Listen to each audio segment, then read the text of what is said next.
How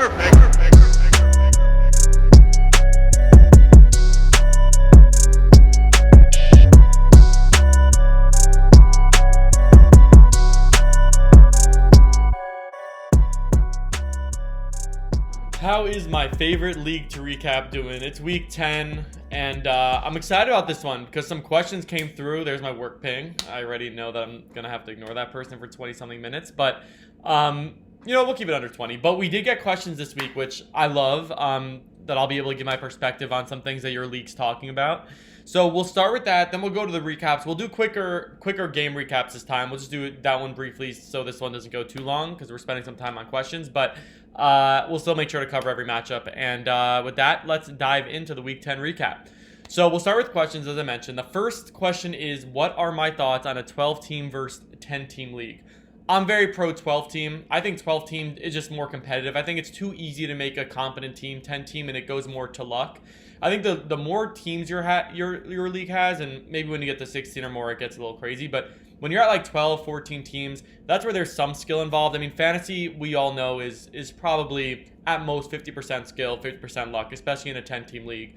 When you go to more team leagues, you really have to find those guys and, make better value picks later in the draft, or like find guys through free agency, and there's just more involvement. With a 10-team league, too easy to get guys who are, have a higher ceiling and they could explode for you. And then at that point, since all the guys in the game are playable without putting much effort in, it's just more variance with luck. So I'm definitely more on the 12-team landscape. Also, 12-team allows more money to be in the pot. It's much better for my preferences. Of course, if people are less into fantasy, 10 teams are probably bigger, or just less into having to make like such deep picks or whatever it might be. 10 teams probably better. It's probably easier. And I know this league is like guys who are very into fantasy, so I think that this league should become a 12-team league, unless socially it's just like, oh, us 10 are tight, we don't really want to welcome other people in. So that's just my perspective on the 10 versus 12. Do you have any last place punishments in any of your leagues? For my leagues, we don't do it in my current league, but my old league that I was in, that was for a lot more money, it just became too much for me because it just became gambling instead of fun. For that league, last place the last year I was there had to go to a stand-up comedy club and do their own stand-up set, and everyone else went to the show. And I mean, just no one in the league is that funny, so it's going to be embarrassing because that person's going to flop no matter what, because stand-up's very difficult, especially if you've never done it before. So I actually wasn't able to go because I lived on the other side of the country, but everyone else went, and this guy apparently really tanked at an open mic night, and they loved it. And it's pretty innocent. I think those kind of punishments are good instead of like tattoos, which are sick. But I would just never want to be in a league because that'd be too much pressure, because I can't get a tattoo because I'm Jewish and my parents would literally murder me. All right. So next question: what would the league do if they saw the trade of Davante Adams that your league had last week? So it's funny you asked that, because I mean, I've told you about my team, and that I think I mentioned I also had Davante Adams, who's been sick, by the way. Let me just remind myself exactly the trade. So it was Davante Adams for J.K. Dobbins, T.J. Hockenson, and Corey Davis. That's horrific. So I made a trade in my league that people considered unfair, but my trade was, and I'm going to have trouble remembering it. I got Davante. I gave up, I'm ready. Oh, David Johnson, Chase Claypool, and I think Boston Scott. So also turned out to be pretty bad. Boston Scott, when I made the trade, had 2 straight good weeks for this guy who had no running back, so not awful. David Johnson had a decent week, then got a concussion, so not good at all. And then Claypool's actually been pretty solid. He's gotten 11, 12, and 20 cents. So still definitely I killed him because Davante Adams is fantastic, but not as bad as this one. I mean, this one, trading JK right as he's losing all his value, Corey Davis, who's never really too valuable, and Hockenson, who's not very valuable either, is just a robbery. There's no ceiling there where you could even a Davante injury at this point, and that guy still robbed you, even if Davante's out for that season. So what my league would do is probably the same thing they did, but a little bit more amplified. Whenever I made a trade the rest of the season, since I've had a lot of good trades, and I've told you my team is pretty freaking sick, there's been a couple guys in my league who complained to my commissioner that we should have voting on each trade to decide if it's collusion or whatever, or if we want to turn it down. The only way you should veto a trade is if there's clear collusion, or someone's injured or something and the other guy doesn't know.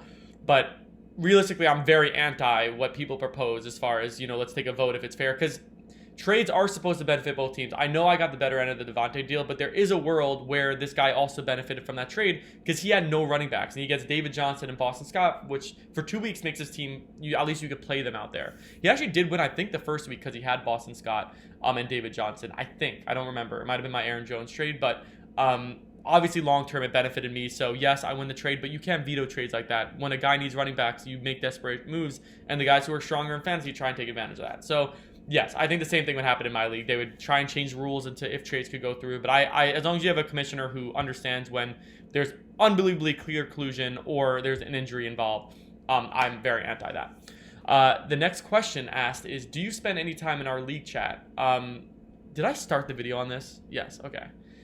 Wow, I just had to make sure that I started the video because if I just stalked myself for 6 minutes, that would have been horrific. So the next question is, do I spend any time in your league chat? Does it help with the recap in any way?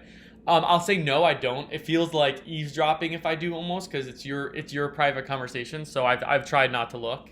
But I will say I peeked after getting this question. I peeked in just to see what was the most recent thing talked about, and the most recent message was, because I give massive cock sandwiches if you lose against me.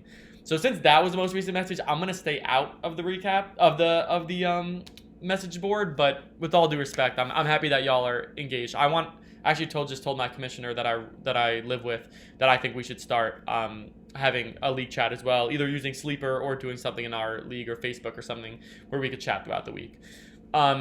So next question is, who has been my favorite number 1 draft pick? I'm assuming that means round 1 draft pick. Sorry if I misunderstand the question, but if it was a round 1 draft pick, I think you have to go Dalvin. I like Dalvin. He was 4th off my board this year. Personally, obviously he should have been ahead of Zeke, and who was 3, and Saquon, who was number 2. But with Saquon healthy, I still think has value. I just like Dalvin based on the offense being run first. Dalvin being very an unbelievably talented running back, and just the target of still having Adam Thielen and Kirk Cousins, who was capable of throwing the ball. I did at the beginning say maybe Justin Jefferson becomes something. I did not anticipate he was as good as he is currently. But yeah, with that passing game, being able to not allow people to really stack the box, I like Dalvin a lot this year. So that was my favorite pick going into the year. I thought the best value first round draft pick, and it did end up working. I hated the later end. After Dalvin, I thought there was a huge drop off. So kudos to guys who got people like Derrick Henry, who I didn't really love as much going into this season. Yes, he's been now a little bit less dominant as he's looked earlier in the season, but I mean, that's clearly been a good pick, and there was value later in the first round. But for me, Dalvin, obviously easy answer, but I think it was just a lot of I think it was just a matter of some people took him 6, 7, 8, and when he probably should have been taken 4 or 5, and some people took him 4 or 5, and that was a steal. So whoever got him in the first round anywhere was a great pick.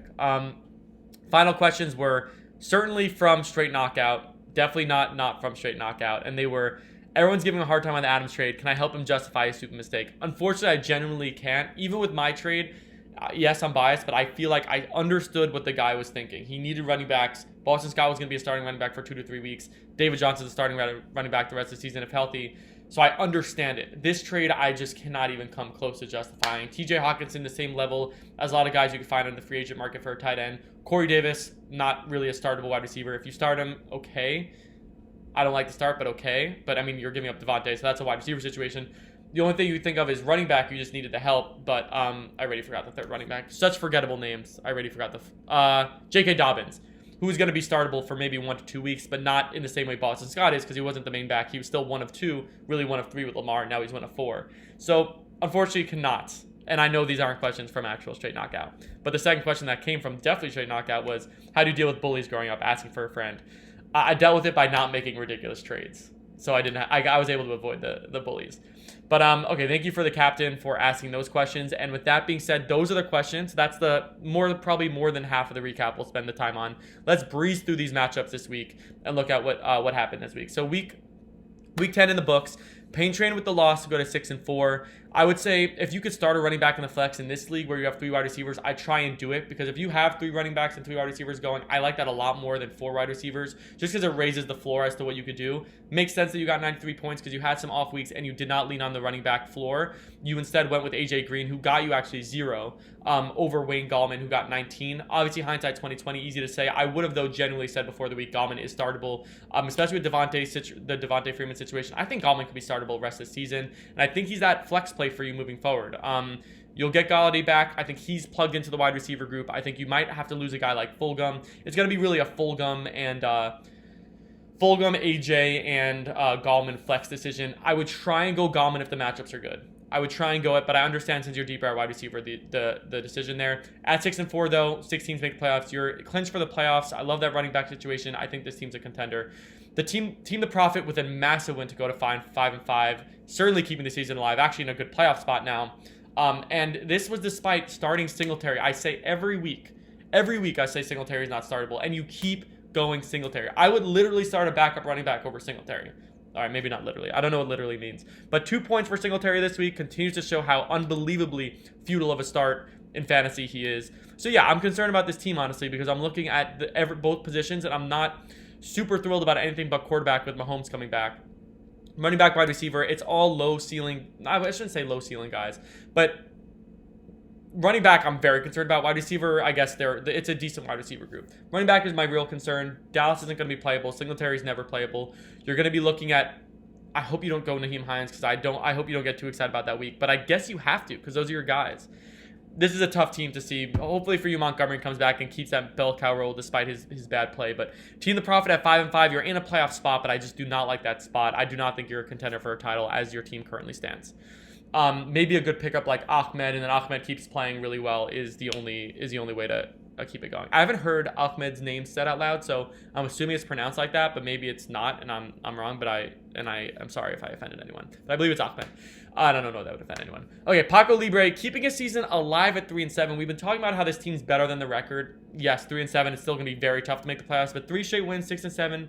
That could make the playoffs in a 6-10 teams make the playoff league. For Paco Libre, I'd say Edmonds over Drake was really interesting, just because Drake still is the starting running back in that group. I'm assuming you figured otherwise, but it seems like he's still the guy. Ronald Jones-Ben's also injury, but also interesting, but I understand it because, we were thinking Fournette's carving out a role. It seems like Ronald Jones still has that backfield, despite another fumble this week.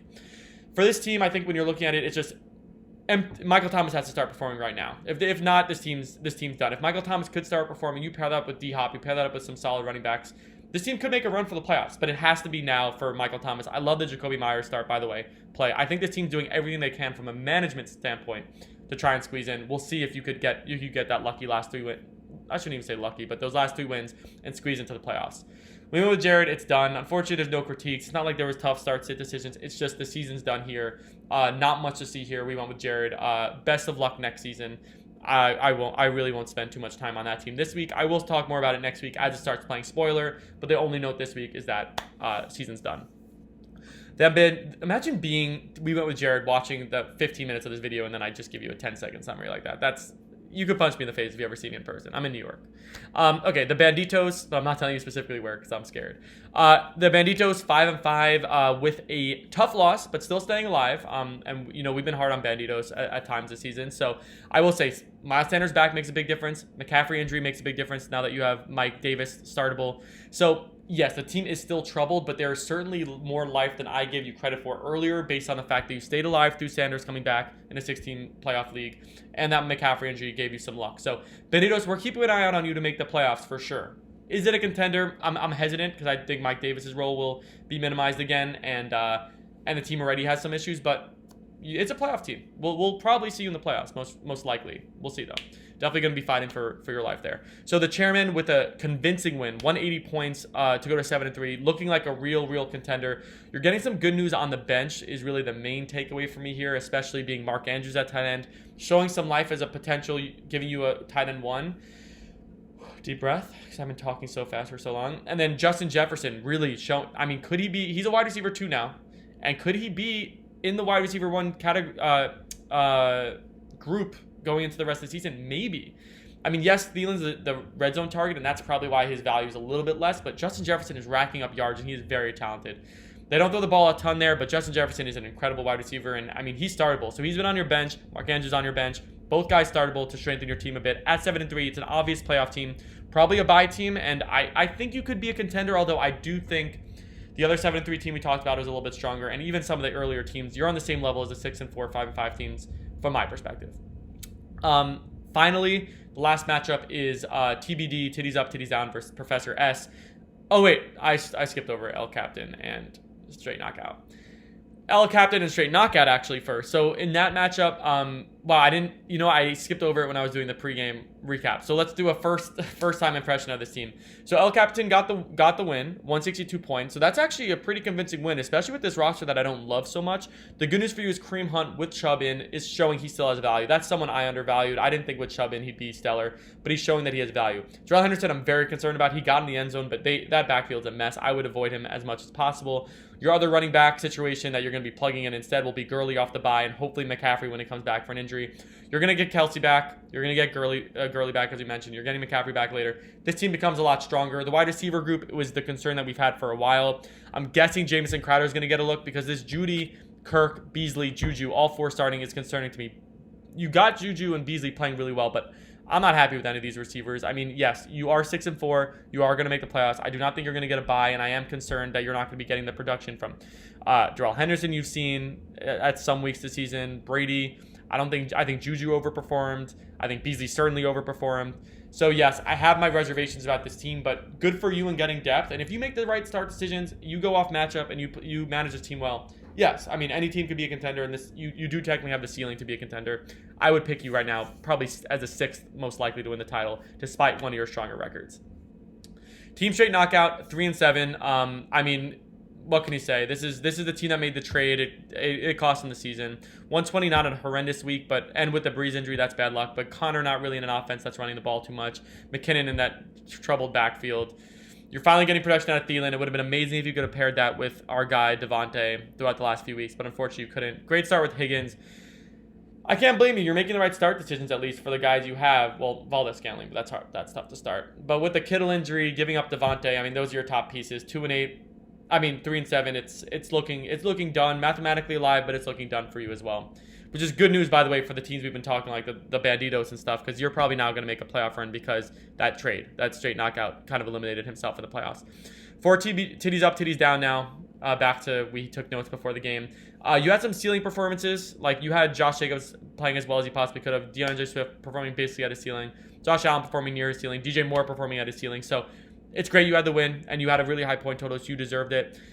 This is another team who's at 6-4, definitely playoff bound, definitely could perform at the ceiling like a contender, but do I actually view this team as a contender? Not really, unless Eckler comes back and he's the RB1. That's the only way I see this team winning the title. Current roster minus Eckler, no. I think you could maybe win a playoff game, but I do not see you winning 3 straight playoff games. With Eckler performing as an RB1, I think we're looking at a different situation here. So I think that's what we're really going to have to keep our eyes on. So good luck to you getting Eckler back sooner rather than later and performing effectively right off the bat. The Professor, the team that we believe is the strongest in the league, is just so deep. I mean, I say this every week, and I maybe have a bit of a crush on whoever owns the Professor's team, but 145, another good week, probably deserved the win. There's no holes. There are no holes in this team. Even at tight end, I like Fant rest of the season despite his underperforming. You have McKissick now on the bench who in PPR, like, that's a startable guy. You're going to get Mixon coming back, and you're getting Carson coming back and Ridley coming back, and even your starting lineup, despite all the guys I just said, I would pick over most teams. So, man, this team is one to take note of. I like this team a ton, and Professor S is probably still my pick to obviously get a bye and win the title. I think this is the chairman of the bye teams, and I think this is the team that's going to win the title. So, with that being said, longer recap this week. Thank you for the questions. Keep sending them in, and best of luck rest of the season to everyone. I will see you next week.